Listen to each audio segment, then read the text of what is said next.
நமஸ்காரம். அடுத்த ஏகாதேசி உற்பத்தி ஏகாதேசி, மார்கழி மாசம், கிருஷ்ணபக்ஷம். முரான்னு ஒரு ராட்சசன் இருந்தான். அந்த ராட்சசனுடைய வரம் ஒரு பொண்ணு கையால தான் சாவணும். அவர் பெயர் எல்லா தேவர்களையும் ஜெயிச்சிட்டா. தேவர்கள் விஷ்ணு கிட்ட சொன்னா. விஷ்ணுவும் 1000 வருஷம் ஃபைட் பண்ணியும் ஜெயிக்க முடியல. அப்போ ஹிமாவத்தின்னு ஒரு கேவ்குள்ள போய் ஒழிஞ்சின்ட்டா. அதுக்கு விஷ்ணுவோடைய உடம்புலேருந்து வந்த தேவி பேரு தான் ஏகாதேசி தேவி. ஏகாதேசி தேவி ஜெயிச்சிட்டா.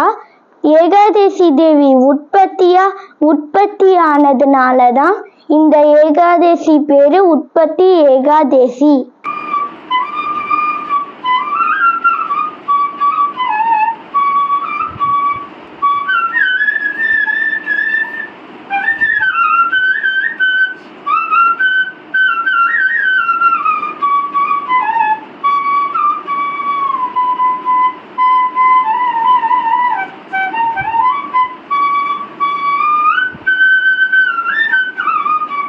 Thank you.